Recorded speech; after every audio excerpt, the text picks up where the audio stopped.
It's summer, also known as traffic cone season. We'll get updates on current road projects in the area, as well as a look on what projects are on the horizon. That's coming up next on WNIN Newsmakers.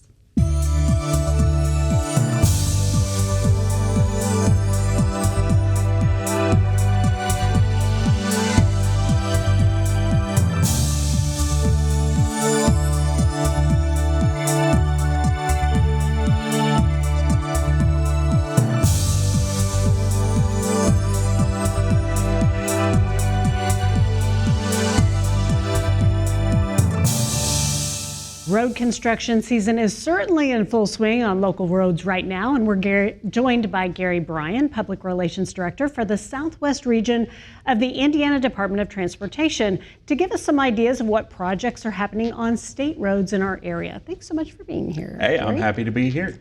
So just let's go back to the basics. How are these road projects funded? How do you get your funding? How's that distributed for both construction and the maintenance side? So there's a few different ways, but for the Indiana Department of Transportation, most of our funding comes from federal and state gas taxes. And I know we've been talking a lot about those lately.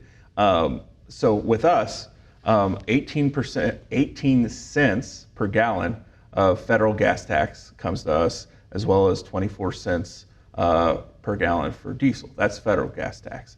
When it comes to state, it is 33 cents per gallon from the gas tax, as well as 55 cents from diesel. So that's our main, is the gas taxes. Okay. We also have a lot of other fees, fees from the BMV and other areas, but those gas taxes are really where our projects come from. So when we're actually fussing about gas prices or looking for gas tax types of moratoriums, that's actually going to affect road construction and maintenance. Is that correct? That is correct. And, looking towards the future, there's a lot of conversation about what everything going on right now means for us. Because right now, it's 2022. Mm-hmm. But we're already talking about 2024, 2025, 2026. Like, we look really far ahead because we want to make sure all these projects are good to go, solid, every T's crossed, every I's dotted. So, how this will all impact us, we're still figuring that out right now, but that's where all our funding comes from. Right. These aren't short-term projects, are they? They're very long-term projects, take a lot of time. And speaking of that, I-69 construction is already starting in Kentucky, but we have to get this bridge that bridges the Indiana side over to the Kentucky side. What's the timeline on something like a project that big, and when do you kind of foresee construction starting in Indiana? So the I-69 bridge, it's very interesting because, like you said, we're working with our partners to the south with Kentucky. So there's 3 different sections, and our section is number 3. Work begins, it looks like, in 2024, hopefully ending in 2027. That's just our end. Okay. The main bridge itself, I believe, is kind of the mid to end part of it because they have to do their approach side, we have to do our approach side, which is basically the road coming up to the bridge. Right. So, I can't remember the final date on that, but for our side of things, we get rocking in about 2024.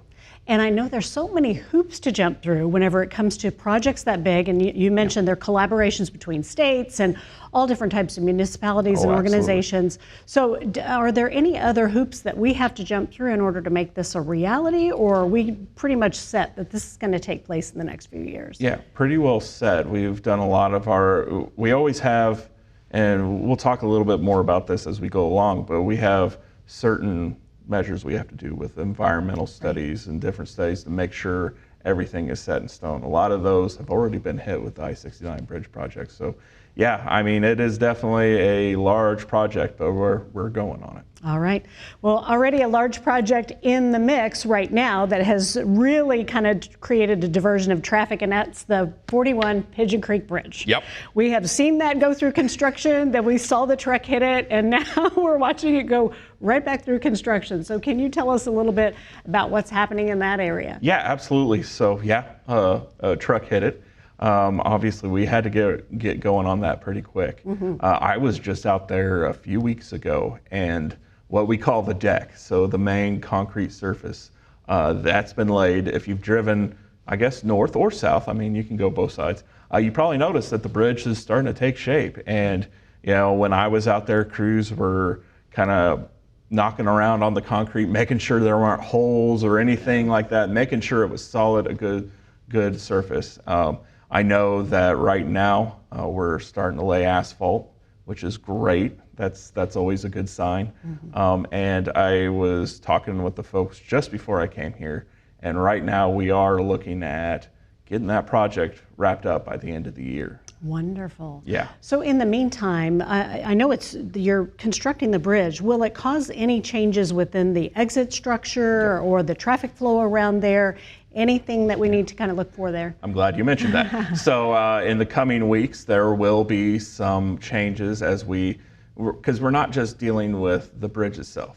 Obviously, that was the big thing, but we are all dealing with the exit ramps and the like. So in the coming weeks, we will be closing the northbound exit ramp that kind of goes on a Diamond Avenue if folks are curious, and completely taking that down and back up. Wow. Yeah, and that's what we're doing with a lot of that stuff in there. I mean, if we're there, let's do it. Let's do it right. So there will be some closures coming up. There will be some changes to traffic, so people will definitely want to check that out before they head out. Yeah. And I know that sometimes that causes frustration, but Yep. we're letting people know now, right? Yeah. So they can plan their travel to work in other areas for sure. And just a little plug while we're on the subject, but make sure to follow NDOT Southwest on Facebook and Twitter, because anytime we have a project like this, anytime we have a change coming up, we'll let you know at least a week, 2 weeks beforehand, so you're ready to deal with that. All right. Another long-awaited project in this area is the pedestrian bridge on Highway 41. Now, is that a green light? Is that a go? And what are we looking for in terms of timeline and issues there? So yeah, that is a green light ready to go. So it's been a long project. We just wrapped up our third and final public meeting, and that wraps up what we call the environmental study. And in that environmental study, we've got to make sure that it fits the right area, it doesn't mess with anything in the area. That could be whether it's environment or your historic value or whatnot. So we're wrapping that up. And as we go through, we finalize our plans. We take all the notes that folks have talked to us about, given us notes, and then the plan is to get working on that bridge in summer of next year. Great. And then the project wrapping up by the end of the year. Obviously, weather depending. So summer of next year to the end of next year. Yep. So we're looking at maybe just a 6-month time frame for that entire project? That's what they tell me. Right. That's what they tell me. And obviously, I always say it's one of the lines I know by heart now, weather depending. Most especially in Indiana. Okay. Well, whenever we talk about road projects and road construction and also planning your route, if you're traveling through southwestern Indiana and you're planning to head north or something like that, where can you go to kind of see if there are detours, construction, so that you can plan the best route to get you there on time and with the best ease? So you want to go to 511in.org. That's a site we run, and it shows you everything you need to know about your drive, whether that's construction, and you can see where construction is, you can see where a detour will run you, you can see what the construction's actually doing. I actually use that quite a bit myself. You can see other stuff too. You can see traffic in the area. You can see like car accidents or something like that may impact your drive. So I use it all the time now. Right. Now that I've learned about it, I use it anytime I go out. Terrific. Well, as much as we try to avoid construction, we're just probably not going to do it. But I know a big issue is work construction zone safety. So talk a little bit about construction zone safety, what people need to be aware of, and what you really need to think of whenever you're driving through those zones. Yeah, well, definitely the first and foremost is your speed. You start seeing the signs, you start seeing slow down signs, definitely slow down. I know it's really easy to say, well, I'm in a hurry, I need to get going, but we talk about not just speed, but paying attention, making sure you're seeing those signs and seeing what changes are ahead of you. Because it's not just for our workers. Obviously, that's really important to us, and we want to make sure they're protected. Because, I mean, these guys We always talk about, like, this is my office is out here next to the road, and you wouldn't want to be flying by your office at a high speed. Right. But at the same time, we see this all around the state. You want to make sure that you're doing well, because it impacts you as well. If someone's not paying attention or something it could be trouble for you. So you definitely want to pay attention to your surroundings, make sure you're on the speed limit, make sure you're just paying attention. Gary, I'm going to put you on the spot here, but a burning question and you might not know the answer, but a burning question of what I've always wanted to know. It seems like we see those construction cones so early in that area where there's no work being done at all. They've cordoned off probably a mile or two before where they're actually working. Any reason as to why that is?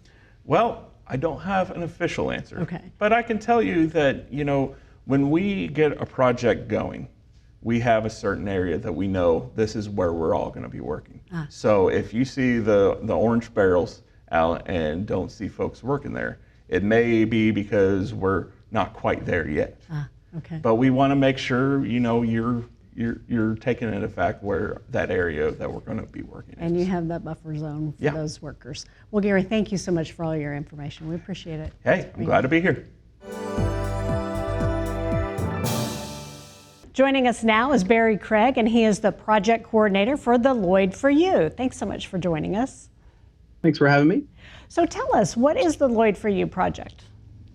Of course. So Lloyd for You project, it's a $100 million investment from NDOT to make the Lloyd Expressway more efficient and safer for motorists to navigate. So that work's going to include intersection improvements, bridge replacements, pavement replacements. Obviously, a ton of people travel to Lloyd every day, and we want to see what we can do to make that a little more efficient for those folks. So in that project, as you mentioned, so many people do drive the Lloyd Expressway so often. How long of a stretch of the Lloyd is this project going to affect, and will it affect any of our stoplights and things like that we so often hear people complain about whenever they are driving the Lloyd? Yes. So the Lloyd for You project, it's going to stretch from Posey County Line Road to Cross Point Boulevard. So it's broken into two phases. We're going to go from Rosenberger Avenue to Cross Point Boulevard in phase 1, and phase 2 is going to go from Posey County Line Road to Rosenberger Avenue. So we're going to be working on major intersection improvements, minor intersection improvements, some pavement, some road widening, and quite a few projects, more than a dozen improvement projects, like I said, across the way. So a lot of those intersections will be affected. I think this plan also talks about some intersection improvements and things like that, and maybe different traffic patterns. Can you explain the impact of those and what you're proposing? Sure. So we're kind of looking at 3 primary new intersection designs. So we're looking at the displaced left, the boulevard left, and then kind of a hybrid solution that brings both of those together. So these are new intersection designs that are new to Evansville, but they are not new in existence. They've been around for decades across the country, and they work. They make things safer. They make get people where they're going faster, and we're really excited to kind of bring those to the table. Mayor Winnicke and City Engineer Brent Schmidt went to St. Louis and drove these intersections and really kind of saw the impact that they had and how they can make a difference in getting people through where they need to go. So I think if I remember correctly, I may have seen a rendering of a displaced left, and it looked like people were really trying to get over in that left lane really far in advance of the intersection. Have you seen in your previous experience with these displaced left turns and intersections some confusion and problems on the outset whenever people are getting used to this new pattern? So of course, with anything new, there's always a learning curve, but we've seen people adjust to these really quickly. So when we talk about it as displaced left, people can kind of think it's perhaps more scary than it is, so to speak. So we're not really taking away that movement. We're just organizing that left turn in a different way. So we're going to pull back traffic before they ever get to that main intersection, and we're going to move them to the left side of the road. So when you have people that are stopped at the stoplight and they're making a left turn, those people that are making the left turn and those people continuing through, those folks are able to all go at the same time. So you're moving more people through the same intersection in the same amount of time. So you're getting more people through there, and you're getting people over to the left and able to turn more safely without having to worry about, getting hit by oncoming traffic. So a lot of times when we have a traditional intersection where you've got people going both ways and somebody turning left, if there's like a, flashing yellow left turn arrow, a lot of times if someone wants to go and they think they can go and they time it wrong, obviously a lot of times that's a really serious crash that you can see at that spot. So displaced lefts get people across the way faster, get them out of the way faster, get them to where they're going faster, and then lets that through traffic continue on. So with these new intersections, do you foresee any reduction in the stoplights on the Lloyd? So actually, contrary to what people probably thinks makes sense, there actually is a couple of places where there will be more stoplights. And when we say more stoplights, we know that can kind of worry people. But right. these additional stoplights, they're actually working together. So even if so for the displaced left, for example, you are adding an additional stoplight a little bit up the way, but those function as one. So you won't get stopped at more than one signal. It's just one signal that's helping you either get to the left, turn, or wait until it's safe to do that. So it sounds counterintuitive that we're adding some additional stoplights, but people are only going to get stopped at one of those, and then they'll be able to continue on. So when we looked at travel times on a no build versus the work that we're hoping to do, savings was up to a minute, sometimes a little bit more on each intersection. So if you're traversing the whole way, there's going to be definitely some time savings and some safety improvements as well.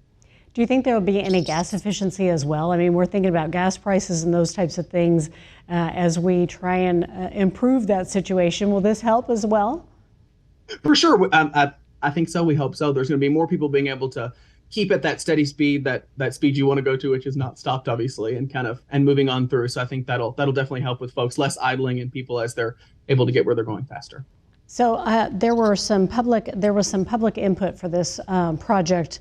That isn't over yet, right? Are there more public hearings scheduled for this project?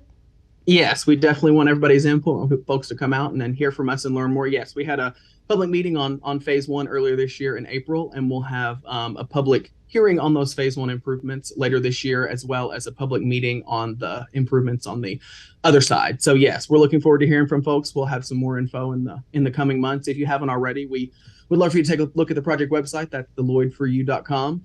You're going to have intersection maps, kind of educational videos, kind of talking about those alternative intersections we touched on. Find answers to commonly asked questions, all that kind of thing. And you can also sign up for text and email alerts while you're there. So that's an easy way to keep up with the project. And we will send you, we don't spam you or anything, but we keep you updated with stuff ahead. So with this public input, how much consideration is given to all of that input and concerns that arise whenever you're planning the implementation of the project? Sure. We take into account everything that we hear from folks. The nice thing about this project is there are going to be limited, if not few, real impacts to property owners. Obviously, in an ideal world, the Lloyd would be able to function as an expressway. That's kind of a misnomer at this point. We're working on making sure that we can get people where they need to go at the as quickly as we can, but taking large amounts of real estate for a limited access interchange impacts homes and businesses. And there's so much development on all sides of the Lloyd, both people's homes and businesses. We don't want to impact that, but these are real changes that can make a difference without having to take folks' yards or anything. Great. Well, thank you so much for all your information, Barry. We appreciate you. Of course. Now we're joined by Brent Schmidt, a road engineer for the city of Evansville. Thank you so much for being with us. Thank you for having me. So tell us, what are some of the paving projects that you have going on around the city right now? So we just awarded a contract to EMB Paving, a local paving contractor here in Evansville. And that contract consists of resurfacing First Avenue from Morgan Avenue all the way up to Colonial. And a lot of folks may recognize that that's where the Evansville Water and Sewer Utility just got done replacing the 30-inch water main. Right. So we actually are currently milling the roadway, which means we're taking about 1.5 inches off of the roadway surface. And then a week from today, we will begin resurfacing the entire width of the roadway. And that should be completed by the end of the month. After that, the contractor has other obligations with other communities, including NDOT. And so they will be gone for a while, and probably in late September, early October, they're going to come back. And the other roads on our contract there are 2nd Street from Fulton Avenue, Southeast Riverside Drive there by Molzer's, Okay. all the way down to College Avenue, where my office just completed the improvements at Haney's Corner. So we're going to tie that all together, as well as 4th Street from roughly Washington Avenue, where that Haney's Corner project stopped, all the way back to Cherry Street, where the improvements for the Stone Family Center for Health and Sciences improvements stop. So those are the 3 contracts currently, or the 3 roads currently under contract. However, the 25th of this month, we are going back to City Council to seek an additional $1.5 million for additional paving throughout the city. And with many fingers crossed, we're hoping that that gets approved by council, and that will provide us the opportunity to pave several more roads throughout the city. So that was one of my questions. Where does road money budget, road improvement money budgets come from? Right. So there are several different funding sources. My office basically operates out of fuel tax. So it's referred to as LRS, or local roads and streets. So when you pump gas in the state of Indiana, that money gets fed back to the state, and then based on population and other factors, they distribute that back to the city in monthly allotments. Mm-hmm. So that is how my office is ran and how projects are funded. However, for example, with the American Rescue Plan funds, there obviously are limitations on what funds, how that can be spent. Sometimes we do receive funds from the general fund, but typically it's straight from the fuel tax. Okay. Well, you mentioned First Avenue and city water and sewer projects. That often impacts roadways around the city, and it's impacted more than just First Avenue. Absolutely. Tell us a little bit about how those projects impact that and how we go back to those roads and repave them after they've kind of made those cuts in the roadways. Right. So we work very closely with the Water and Sewer Department. They have their own engineering team. And so my office and their engineering team sit down once a month and coordinate projects upcoming, ongoing, et cetera, to the point where we both have a kind of a 5-year plan of what's going to be coming up, what's going on, and we discuss those so I can avoid paving a road and then the utility coming in and needing to replace a water main or a sanitary sewer. But we work together on that, and then when they go and seek their funding, they're addressing the IURC for their rate case. And so there are limitations on what they can spend their water rate money on. Okay. And so we just try to work together, and I use my pavement management system in combination with their work plan to try to come behind and clean up as many of them as we can and make sure that the entire roadway gets resurfaced. And thus far we've done a really good job. It gets difficult because we are so limited on the fuel tax. Right. COVID really hurt us with the stay-at-home orders and all those things. Obviously, aside from essential personnel, a lot of folks weren't driving. Mm-hmm. Therefore, our fuel tax revenue was down drastically. So, we do our best to work together, and the mayor's been a really strong proponent of that teamwork mentality. And so, First Avenue, when you look at First Avenue, you're talking 20,000 vehicles a day. Yeah. So it obviously is a high priority. Right. And there are others throughout the city that we are working diligently to get repaired and to a reset point, a new surface. Right. As you see those projects come through, they kind of create a rut in the road, and they do cover that with asphalt. But a lot of times, if you don't come back through with repaving, some of the motorists are just finding themselves having lots of difficulty with some of those roadways. Yeah, and that's always a challenge. It doesn't matter if it's Evansville Water and Sewer or any other utility. We face that challenge even with something as simple as a building gets repurposed and you put a restaurant in the building. Well, a restaurant then dictates it needs fire suppression. So the contractor has to come out and cut the road to tie into the water main to install the fire suppression. So then you have a cut across the roadway. So it's a challenge that our office and the city faces on multiple fronts. Right. And we work very diligently to make sure that those cuts are taken care of and maintained. But at the end of the day, from a purely engineering perspective, as soon as you cut the roadway, our worst enemy is water. Oh, yeah. So as soon as you cut the roadway surface, water's then able to enter, even if you repave it, and then you have the whole freeze thaw, which is how potholes happen. Right. And so it is definitely a challenge for the city. And it's not just our city, it's every city. And, Indianapolis, Louisville, even Jasper, we all have the same problems because asphalt doesn't change no matter where depending on where you are. So. Sure. Okay. Well, we've seen some of our roadways go through what they're calling a road diet. Explain what that is and if there are any other roads that we can expect to undergo a road diet. So the latest road diet we completed was Covert Avenue. And on Covert Avenue, it was a 5-mile section, and we completed that roughly a year ago now. And it was 4 lanes between US 41 and Green River Road. And that section is approximately 3.5 miles. And in that 3.5 miles, there are over 400 driveways or commercial drive accesses. So if you're driving in the left lane and you're eastbound or heading towards Newburgh and you want to turn left, you're going to stop in the left lane, through lane, and turn left. Well, that cuts off through traffic. So by doing a road diet, it allows us to get those left turners out of the through lane, and it also then creates us the ability to have more room to do things, which has been a big push since I've been in office, multimodal transportation. Right. So we added the bike lanes. And the Covert Avenue project connected what was done by NDOT on 662.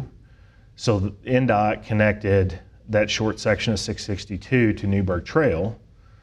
And now we have bike lanes going all the way over to beyond actually US 41 to the high rail trail that we built several years ago that runs along 41. So we're getting that connectivity. Great. And so that folks that don't have a vehicle are able to participate in the economy, get to work, get to the grocery, get to the doctor. And we've worked very hard to make sure that you don't have to have a car in Evansville to live. Yeah. That's been a big push of mine in the mayor's and council over the last 8 years is understanding that we want to be more multimodal, including METS, Metropolitan Evansville Transportation System, our bus system. So when we designed Covert Avenue, it included planned bus stops and making sure they had shelters and those kinds of things. So Great. a road diet allows us to continue to keep traffic moving, but also allows us to provide sidewalks and other multimodal opportunities. Wonderful. Such great information. Thank you so much for being welcome. with us today. We You're appreciate welcome. you. Thanks to all of our guests for joining us to let us know all about the local road projects. Next week, we'll be looking at some rural issues, including rural broadband, rural mental health, and a farming update. Thanks for watching WNIN Newsmakers.